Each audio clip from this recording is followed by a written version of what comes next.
Like many other children, she started going to preschool at the age of 3. She was a very pretty girl, so everyone called her Katie. It just couldn't be any other way. Her mother was an excellent seamstress, and our little princess was always dressed like a doll. Many boys wanted to call her their friend, but she didn't like anyone. She was a bit capricious like most girls and loved to imagine things. Her preschool years ended without any romantic upheavals, although she broke some young men's hearts and gave them their first unsuccessful experience in communicating with the opposite sex. Love came to her later. Her mother, Sandra Farrell, never thought that her daughter would have love problems in the first grade. Katie studied well and was active in class, but a boy from the parallel class was always on her mind. "Mom, am I pretty?" asked Katie. "Of course, you're my daughter, my beloved," replied her mother. "No, Mom, that's not what I mean. Am I pretty like a woman?" Wow! Mrs. Farrell's eyes bulged at her daughter's direct question. "Well, you should ask a man that," her mother quickly responded. "Okay, when Dad comes, I'll ask him." "Sweetie, why do you need to know?" "Well, Luke Chanter doesn't pay any attention to me at all." "Who is this Luke Chanter?" "Oh, he's from school. He's so handsome." After talking to her dad and being reassured that she was beautiful as a woman, Katie calmed down. They first met when all the first graders were preparing for New Year's. Both he and she were involved in the play The Snow Queen. Of course, Katie played Gerda, and Luck played Kay. When she cried and laid her head on his chest to melt his heart, Luck Kay stood there and seemed to forget to say he was happy to see her. Then she realized she had to take the initiative and kissed Luck on the cheek. He immediately melted and everything happened. He looked at her differently, maturely, manly as it seemed to her then. The play was a resounding success, and the two became friends since then. They always went together and helped each other in their studies. But in 7th grade, Luke became seriously ill, so Katie went to school alone on September 1. She ran to his house all year, visited, told school news, and tried to cheer him up. Doctors could not diagnose him for a long time. The physiatrist and the ENT looked at him, but only the pulmonologist said that it was his illness. After treatment, Luck went to a sanatorium and came back handsome and healthy. But having missed a whole year of school, he had to return to the 7th grade while Katie went to the 8th. He came to her graduation, and they watched the sunrise together. She didn't get into college, missing 2 points. She stood at the window and cried, thinking about how unfair life was. Children were playing and screaming in the yard, chasing each other. It was a kindergarten where she used to be. "I'll go work there," she decided, and after making that decision, she felt better.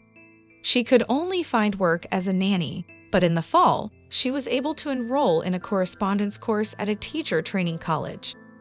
1975 brought to the young couple everything they had both dreamed of. It was the best year of their lives. They had so much to be grateful for and became husband and wife. Their hearts overflowed with love, joy, and hope for the future. Happiness works miracles with people, and only someone as happy as Katie could radiate so much joy and warmth. Her beloved was by her side, doing everything to make her wife smile. Luck was handsome, and many girls envied Katie. As she prepared dinner for her husband, she thought it could have been otherwise. In 9th grade, he went to the movies with her friend, and she had long been admiring him and finally convinced him to go. She herself bought tickets for the back row to make sure the evening wasn't wasted. But the next day, her classmates betrayed them. Katie forgave him, of course, after talking to her mother, but not her friend. "You're not his wife yet, and you're already dictating how he should behave. What's so terrible if he went to the movies with his classmate?" her mother said. "I understand that you want him to only have eyes for you, but that's not how it works. If you fight now, all 9 years of your friendship will be for nothing. And my dear, do you know how many temptations and serious moments there will be in life that will require you to be smart, patient, and forgiving? And besides, don't you think your so-called friend is just waiting for you to fight? Don't give her that chance, but talk to him and warn him." That's what her wise mother told her, and she forgave him. Now she knew for sure that she had done the right thing. Katie soon realized that she was pregnant. She managed to do everything: study, work, cook, and clean. Ah, youth, so much strength and energy, and most importantly, love, which helps to move mountains just to make her beloved happy. The fruit of this love was their little girl. She was born. "What are you going to name her?" asked Mrs. Farrell, looking at her son-in-law standing in the doorway. He admired the beautiful picture, the young mother leaning over her sleeping daughter. The young parents looked at each other. They had been trying to come up with a name for a long time, but couldn't decide on anything. But as soon as they saw their little girl, Katie knew what she would name her. Among all the names they had considered, one name definitely suited her. "What if we name her Jessica?" she asked her husband. He thought for a moment. He had once dreamed of naming his daughter after his mother, but after warm relations didn't develop between his wife and mother, he abandoned the idea. The young parents knew that the name Jessica means shining, sunny, and chosen. "How beautiful it sounds," rejoiced the young mother, looking at her little daughter. "I like it, and it suits her. Such a beauty deserves a special name," proudly said the father, trying the name on for size. Katie smiled, looking at her husband. Little Jessica squirmed and moved, and everyone looked into the crib and smiled. "She likes her name too," said the grandmother, asking for permission to hold the precious bundle. "So we decided on Jessica," Katie clarified once again. That night, lying in each other's arms, they dreamed of a happy and beautiful life for their princess. And the little one slept peacefully in her crib, unaware of what her parents were whispering about. With the arrival of their baby, the life of the newly minted parents completely changed. The constant worry about the child spoke only of the inexperience of these very young mom and dad. The first year of little Katie's life brought so much emotion and impressions. She changed every day, and to remember these moments, they tried to capture them by taking pictures of the little girl. The parents couldn't overcome their pride and admiration for their creation. Luck bought little dolls for his daughter with his salary. "Luck, why do you buy so many?" his wife objected. "Well, girls love dolls and boys love cars," the young dad answered knowingly. "You know, they say it's only until 17 years old, and then everything becomes the opposite," Katie laughed. But the birth of a child is also a test of the strength of a marriage, emotions, and nerves, and with the latter, the husband was struggling. For their family, this period was difficult. They lived in a tiny 11-square-meter room provided by Katie's daycare. Many people lived like this at the time. A long corridor, 5 rooms, 1 kitchen for everyone, facilities outside. There was nowhere to go to let the husband rest before work, so sometimes those nights ended in arguments. Leave the baby alone, teach her to sleep by herself.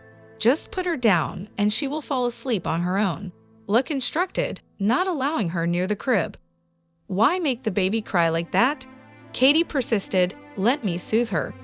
She's already big, let her learn to fall asleep on her own. She's only 7 months old, how can she be big? Maybe something hurts her." And Katie, pushing him away, rushed to her daughter and immediately received a blow to her temple. He knew how to hit to avoid leaving bruises. It was their first serious argument. After a long plea for forgiveness for his explosive temper, Luck promised that it would never happen again. Separation crept up unnoticed. When their daughter was just over a year old, Luck was called up for military service. She calmly saw him off because there was no reason for a deferment, and she wasn't ready for a second child. She needed to sort that out first. Left alone with their little girl Jessie, she began to visit her mother more often, and upon returning home, they would receive letters from the army. 2 or 3 letters would arrive at once, filled with love poems. "Every year, you become more beautiful. Every year, I love you more and more." She immediately remembered the time when they were together and loved each other. 1979. This day remained in Katie's memory forever. Jessica was too young to remember the horror that settled in her mother's soul after receiving that letter. She was in shock. "I met and fell in love with someone else. I've known her for a year and a half." The daughter had to get used to living without her father, and Katie without her beloved husband. She realized clearly that her life was over, practically before it had begun. She immediately hated the woman who took Jesse's father away, and the young wife who hadn't had time to enjoy love and happiness. Her present, which had not yet begun, receded into the past. Just yesterday, she was happy reading letters from her daddy with her daughter, and today she didn't want to live, and even thoughts of her daughter wouldn't make her forget these horrible thoughts. She had no desire to see anyone, let alone talk. She felt like everyone would blame her for the breakdown of her relationship with her husband, even though his letter proved otherwise. The love that lived in her heart went away with luck. Would she ever be able to love someone else? Katie closed the door to her small apartment and slowly descended the stairs. She stepped outside into the courtyard, stopped, looked around, and saw that the world had turned gray. Gray snow, gray trees, gray sky, people, although she didn't notice anyone. Someone greeted her, and she automatically nodded in response, but she didn't see anything around her except for the path in the park that led her home. Home, where her mother, father, and little sister were waiting, and behind her was their home, where she lived with her little daughter and where she eagerly awaited her husband's return. Unbearable pain rose from within, reflected in her wide-open eyes, and ran down her cheeks in tears. He met her, he fell in love. He's known her for a year and a half, she sobbed. And he had known her his whole life. Couldn't he feel the difference? She didn't think about where she was going. Her legs just found the way. A year and a half, right after he joined the army. What about the letters with poems, with words that he only loves them? The last letter from the army was 2 days ago. That's a lie. He didn't write that letter. Everything inside her screamed. She looked at the crumpled envelope that she had been holding onto for 2 days. She couldn't let it go. She looked at the paper again, not daring to see the small note that had turned her whole life upside down in a moment and divided it into before and after, leaving an emptiness in her soul. Lorraine opened the door and, seeing her sister's familiar face, didn't ask any questions. For her, her sister had always been an authority figure. By the time Katie turned 10, her younger sister Lorraine was born. For 10-year-old Katie, her sister became the subject of tireless care. She looked after her, spoiled her, and took her everywhere. To Katie, Lorraine became like a living doll that she never tired of playing with. Mrs. Farrell was amazed at how well her older daughter took care of her younger one. At such a young age, she was already like her mother. Caleb Farrell, the father of these beautiful girls, had every reason to be proud of his eldest daughter. Katie slowly took off her coat, boots, and walked into the room, hiding the letter in the closet between the books. She lay down on the bed and turned to the wall. She probably would have stayed like that, outwardly and inwardly frozen, but the thought of her little daughter was nagging at her. She was waiting, and now she wouldn't have a father, but she was still there. She had to get up and go for her child at the daycare. The parents came home from work. The mother immediately understood from the look of the younger daughter that not everything was fine at home. "What happened?" she asked. "Nothing," the older daughter could only manage to say, but Lorraine had already brought the letter hidden among the books to their parents. After reading it and throwing it away, Mrs. Farrell tried to talk to her daughter, but without success. "Mom, I'm gone. I'm dead," Katie whispered. "Don't you dare give up," Mrs. Farrell said loudly. "You thought about what would happen to your daughter. Tell me, please, the man turned out to be a jerk. So what? Divorce today is not rare. People break up quite often. Don't blame yourself. Your husband is jumping on anything that moves. Why do you need such an unreliable person?" "Mom, don't yell at her," the younger sister, for whom Katie was a great authority, spoke up for her older sister. "Get up," said the mother. Go pick up your daughter from daycare. Lie down, Katie, my dear. I'll go myself, Lorraine decided. Where's the letter? Asked the father. You don't need to see it, the older daughter could only say before uncontrollable sobbing finally broke out, along with the pain that had gripped her entire body.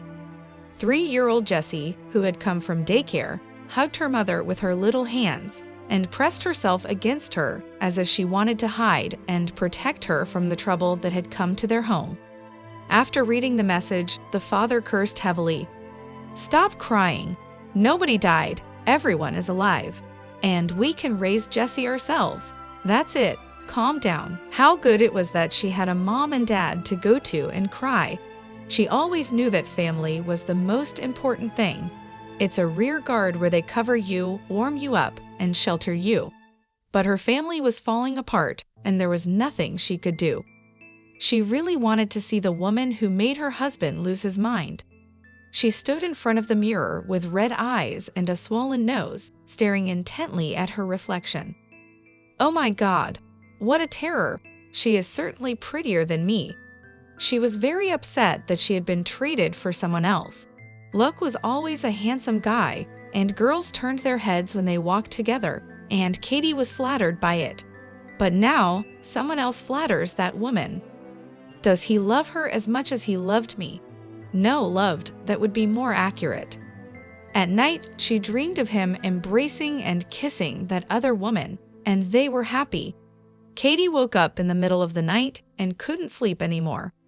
Is there life after divorce for a woman with a child? Katie asked herself. What if I end up alone with Jessie, who needs someone else's daughter if her own father doesn't want her? Well, my dear, her inner voice chimed in. With thoughts like that, divorce will truly seem like a tragedy to you. But in reality, it's not. It's the beginning of a new life, a free life, in fact. Your relationship simply ran its course. But we had just started living together, Katie protested. Ah, but when he hid you, that's when your feelings towards him began to change. Isn't that true? Come on, admit it. So it was my fault that we broke up? No, don't think of divorce as your fault or a personal defeat. Just understand that it happens, and your mother was right that divorce is not uncommon. Katie tormented herself with these thoughts until midnight, and in the morning she couldn't get up for work. Katie, her mother said, you still have your eyes. You can't let yourself be like this. You have to get out of this situation. Do you want revenge? Yes, Katie answered immediately. That's my girl. The best revenge will be for him to see you happy. Get married, have another child. Mom, I thought you were serious, and now you're talking about being happy. I don't know how to live, and you're talking about something else. Your mother is still in her right mind and saying the right things. What did he write to you in his last letter? You will never find someone like me. I still don't drink or smoke. People like me are hard to come by. Oh, what a prince on a white horse. You go and find someone better. Let him know that he's not all that. If you do that, it will be the best revenge in the world. Listen to your mother. Mrs. Farrell spoke so convincingly that Katie listened to her with her mouth open. She felt heavy-hearted, but life went on, and she decided to follow her mother's advice. In the divorce statement, Luck wrote, I met and fell in love with someone else. I request a divorce without my presence, as I am in the army, and Katie Farrell does not want to see me. However, Katie continued to receive letters from him. In them, the sorrowful father hoped for understanding from his wife, as he was confused and asked her to forgive him as she had done in the past. But this time, Katie was serious. Despite his hopes, he wrote heart-wrenching letters. When I was feeling very bad and overwhelmed, I went to see a girl in town to calm down. And yet they say that men are the stronger sex. How could he write such a thing? He was just weak and despicable, Katie thought to herself and said out loud. When I was feeling bad, I didn't run to a man and abandon our daughter. I remembered the happiest moments of our life and cried quietly, missing you. Then there were more and more letters where he asked her to give up alimony. Give up alimony? Don't let the anger grow. "I'll help, send gifts, come to see our daughter," he wrote. But she didn't see anything from him except the required alimony. She didn't need anything else from him. All the tears had been cried, and the decision to be happy was made. To jump ahead, he saw their daughter when she was already 8 years old. But the child didn't see him. She was already asleep. In May, they got divorced. Katie learned to live alone, without luck. The pain dulled a little but never really went away. Her mother supported her, seeing that she was struggling with the weight of her grief. "My dear, you need to be healthy and live a long life if you want to see your daughter get married and have grandchildren. Show Jessie that even without her father, she won't lose her mother, who drowns herself in tears of sorrow. And there's no point in crying. The one who was left behind always has it harder, and I understand that. He may be going through a hard time too, but I don't care about him. I can't remember where I read these words or who said them, but they were definitely about you. Don't go back to people who betrayed you. They don't change, so don't give him a chance to be forgiven. Instead, be happy that you're free again and can find happiness. You should be closer to your daughter. You've been leaving her with us too often. Of course, your dad and I love our granddaughter, but you shouldn't be distancing yourself from her. You should be spending your free time with her. I understand that you're tired and still thinking about your own problems, but don't forget about your child. Your dad and I try to read to her and play with her. It's not that she's lonely, it's that she's not getting enough time with you. Do you understand, my dear? It's easy to lose contact with a child, but it's harder to rebuild it. Don't forget, time flies so fast, and soon you'll need her more than she needs you. God forbid you live to see the day when your daughter doesn't need you like she does now." "It's not true. I love Jessie, and there's no one closer to me. Why would you say that?" Katie exclaimed. "Well, that's great. Let's get back to life. I don't see any reason for a bad mood, and most importantly, don't be afraid of change," her mother replied with a smile. "Do you think anyone will want me now that I'm abandoned?" Katie asked. "You're not abandoned, you're free. Do you feel the difference?" her mother explained. This conversation was not easy for Mrs. Farrell. Maybe she said too much to her daughter, but it was the only way to shake her up and get her out of this depressive state. Katie didn't leave Jessie with her grandparents for long and tried to spend more free time with her child. Slowly, life began to improve, and Mrs. Farrell was happy to see the sparkle in her daughter's eyes. At work, Katie's friends sympathized with her and suggested using a new relationship as a distraction. "Oh, Katie, you're so pretty. Find a new romance, get involved with some guy. It will make things easier," they said. Katie only smiled in response and didn't rush headfirst into new relationships.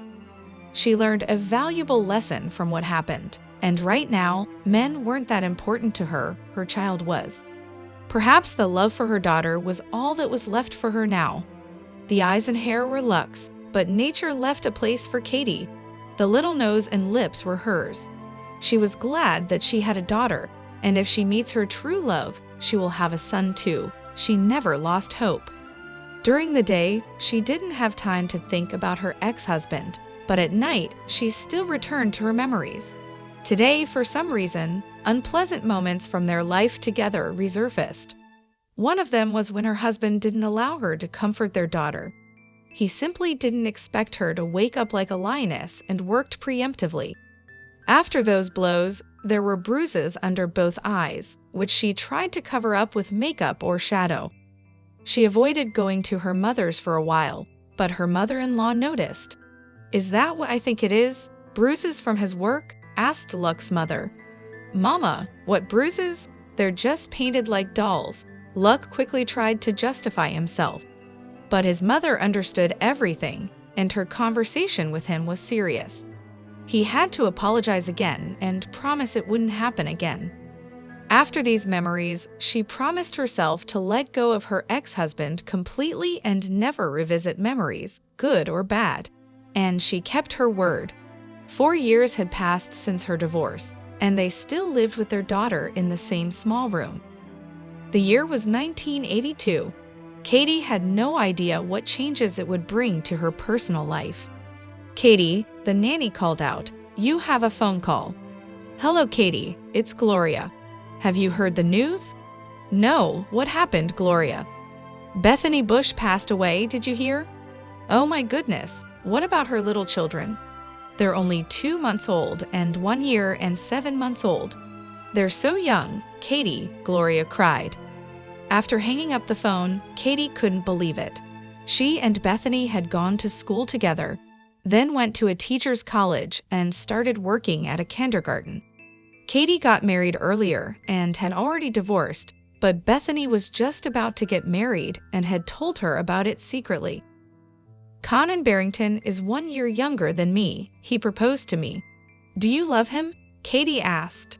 "I don't know, but I have to get married sometime," Bethany replied. "Look at you, you already have a child and got divorced, while I'm still single." "What do you know about him?" "Well, he seems to come from a good family. His mother is a teacher. He's also very handsome, almost 2 meters tall. He's very insistent that I marry him." And so she got married, and 9 months later, Richard was born. The delivery was very difficult. Later, when they met, Bethany told her, "They won't let me have another child yet.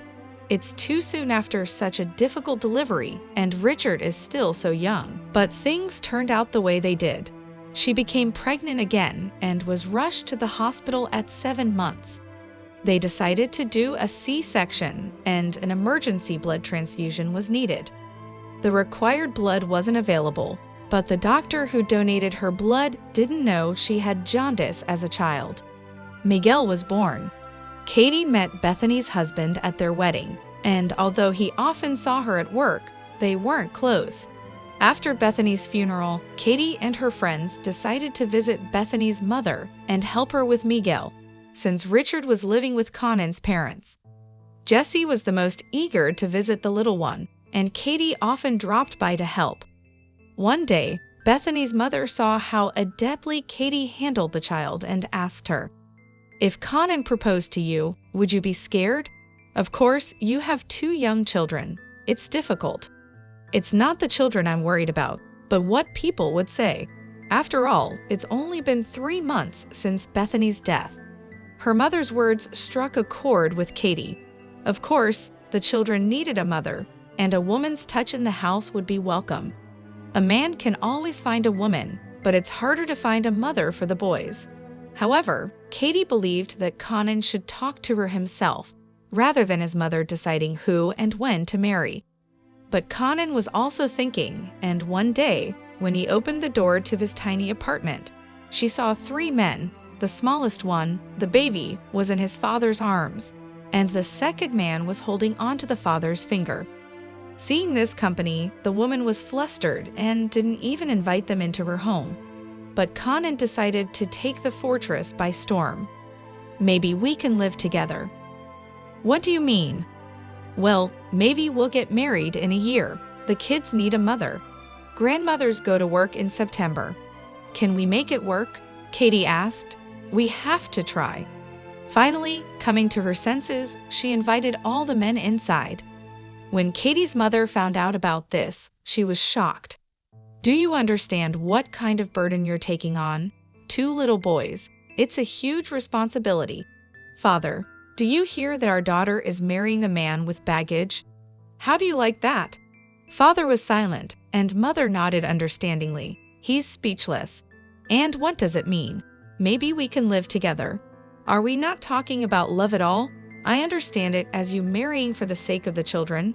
When I married your father, I married his entire extended family. But at least we lived separately from them, and you're taking on the children for life. Katie, are you hearing me?" "Mom, but they're so young. I want to help." "Daughter, but it's not necessary to get married and adopt them for that. He just needs someone to take care of them, although I admit the thought that he loves them in his own way. And of course, you want to ease his fatherly duty. Good for you, but know that no one will appreciate it, especially him. You will have to scrub everyone clean, cook in huge pots to feed such a horde, and he will take it for granted because he will think that he made you happy by marrying you. Katie, I can't insist on my opinion, but at least give me a word that you will think again and again before jumping into this pit. Okay, Mommy, I promise. But the next day, a family council was called where they decided to get married and adopt the children. There was also a meeting in the kindergarten to prevent gossip and unnecessary conversations, and the headmistress said, Ms. Farrell is getting married. Then she waited a bit and added more decisively to Bethany's husband, and Katie heard a whisper behind her. Her feet aren't even cold yet, and she's all ready. The wedding was scheduled for a month later, and during that time, Katie managed to gather all the documents for adopting the children. After the wedding, with the certificates in hand, she became a mother of many children. The wedding day, which made Katie a family woman once again, finally came to an end. A new life began, with all its joys, sorrows, and difficulties. The responsibility that fell on the young woman's shoulders was hard to overestimate. At the age of 27, fate had made her a mother of 3 children. It was no joke. Even now, after so many years have passed, she couldn't answer the question of why she agreed to marry a man she knew so little and didn't love. Love came later. For 6 months, they got used to each other, didn't argue, and the following year they exchanged their rooms for a shared 3-room apartment, with large bright rooms and high ceilings. 5 years of love, 5 years of wonderful family happiness, where there was a mom, dad, and children who felt love and care. Conan was the head of the household, always having the toughest job. And if he came home late, it was because of work. And if he drank, it was because he needed to relax. Katie justified her husband. She didn't have time to watch him, nor did she know how to do it. But to be fair, she wasn't lacking in love. Every woman needs to know and feel that her husband loves her to be happy in marriage. Conan tried to show this to his wife. A kiss and flowers before leaving for work were mandatory. Katie also tried to please her husband, so there was always cleanliness, comfort, and delicious meals at home. Katie was happy, so much so that when she found out about her pregnancy, she couldn't believe it. I'm going to have a son. For some reason, she decided, we need a child together that will bring us even closer. With this news, she went to her mother. Mom, Dad, you're going to be grandparents again soon, the daughter proudly announced. Katie, maybe you should wait or not have a child at all. The boys are still young. Conan is always at work, and he's not very helpful when he's drinking. Why do you need this child? Her mother replied. Mom, he gets tired from work. Katie defended her husband. Katie, everyone gets tired at work, but not everyone drinks. I understand that it's hard to live with a handsome man who gets a lot of attention from women. Conan was tall, built, and had a good figure. Who wouldn't look at him? Are you sure he can say no if someone invites him over? Her mother continued. Mom, I came to you with this joyful news, and you ruined my mood. Do you know something I don't? Then tell me, Katie demanded. No, I don't know anything about him cheating on you, but I can see that he's attracted to other women, her mother said. Mom, he's a human being, a man. Of course, he looks at women. And what about our dad? Does he walk around with his eyes closed? Katie retorted. He can look at women, I agree, but he doesn't look at them with desire. Do you understand what I mean? Her mother explained. Did he do something inappropriate, touched her or something? Have you seen something? Katie asked. No, he didn't touch her, but he undressed her with his eyes. I approached them, and he was heavily drunk. The woman left immediately, and he said hello and told me that he needed to go home. That's all I know. When a husband wants to make his wife happy, he doesn't wander around with other women. Family is primarily about trust and respect. I've said everything I wanted to say, and now you do what you think is best, her mother concluded. Father, Mr. Farrell, also tried to influence his daughter, but Katie didn't want to hear anything and just insisted that they were too strict with him. Okay, calm down, said the mother, but talk to your husband when you get home. She couldn't think of anything else but her little one. Katie was so happy to learn about her pregnancy that even her mother's hints couldn't make her change her mind about having the baby. And Mrs. Farrell worried about her daughter. She saw how difficult it was for her and helped as much as she could.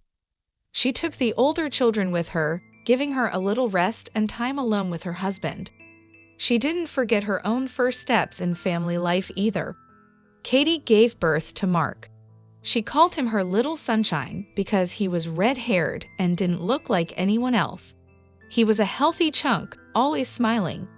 You know, like on Soviet postcards where happy children thanked for their happy childhood. Conan met her at the hospital with flowers and balloons, with a full set of attributes given at the birth of a child. At home, her children were waiting for her. Richard was almost 7 years old, Miguel was 5, and Jessie was 11. 3 pairs of eyes looked at Mark as if he was a living doll, and everyone wanted to touch him. Katie's mother-in-law didn't come to congratulate them on the birth of her grandson, and Katie didn't expect her to. She had said long before the birth, "If you don't want to have an abortion and choose to breed poverty, don't come to me for help. I have my own life." She was always a sharp-tongued woman and loved her younger daughter more than her son, Conan. He always received the brunt of her anger. She beat him mercilessly, and the child never saw any love or heartfelt conversations from his closest person. And now Katie understood the words of his ex-wife, Bethany. He's like a little child, unloved by his mother. That's where the problem's rooted from, coming from childhood. The mother-in-law did not recognize her grandson as her own and openly told her son that the child was not his. "It's your new wife who had an affair. We don't have any redheads in our family, and we never have. And you're a fool for raising someone else's child." The rumor of the child being conceived outside of the marriage quickly spread throughout the town. Those who were more intelligent understood that the mother-in-law was justifying her son's drinking and philandering, while others who loved gossip added their own stories to the mix. Lies that went unpunished grew stronger with time. While out with her children, Katie heard whispers behind her back. She proudly carried her precious little son, paying no attention to the gossip. Conan's sober attempts to help around the house were short-lived. More and more often, she saw him drunk on the couch, and he would skip work. In those moments, she mentally repeated that she would give this prize away to good hands. One day, when she couldn't bear to look at his drunken face anymore, she sat next to her sleeping children and cried. "Why are you crying? You wanted this yourself. Bethany told you that Conan drinks. Everything you have, you chose yourself," she heard the voice clearly. Yes, that was true, and the first person who warned her not to get involved with him was her mother. But regardless, she had 5 years of happiness, raised beautiful children, and gave birth to her sunshine. The woman felt the conflict approaching more acutely than her husband did. She remembered the day that turned their lives upside down. All attempts to talk to Conan and bring him back to a sober life ended badly. He always denied everything, and Katie didn't bother to bring it up again. "They're all lying, they're just jealous, and you're foolish to believe it all. I love only you, and I don't need anyone else, and I can quit drinking tomorrow." But tomorrow was coming, and for some reason, the desire to come home on time and sober disappeared. "You know, I leave work and go home, but my legs carry me to her on their own," he said, slurring his words. Katie's friend, the same one who once went to the movies with Luck, upset her even more. Approaching Katie at one of the parties, she spoke harshly. "I won't say anything about Thomas Wilson or Patrick Donovan, but they say your Conan is a good lover. What a man!" And she held up her thumb. Katie felt a chill inside, as if a fan had been turned on in 30-degree frost, but she found something to say in response. "We put up with what we can." After that, she decided she wouldn't live with him anymore, to avoid picking up the pieces after his escapades.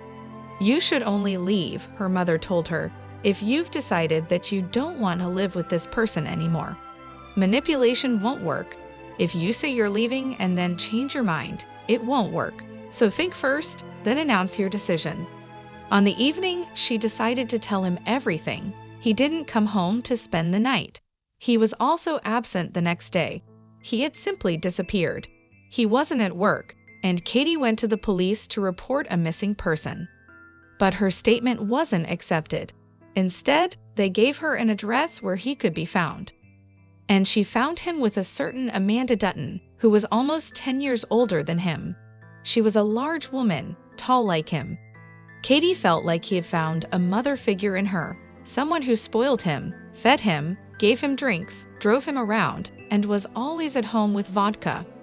From her, he received love, tenderness, and most importantly, he didn't have to solve any problems.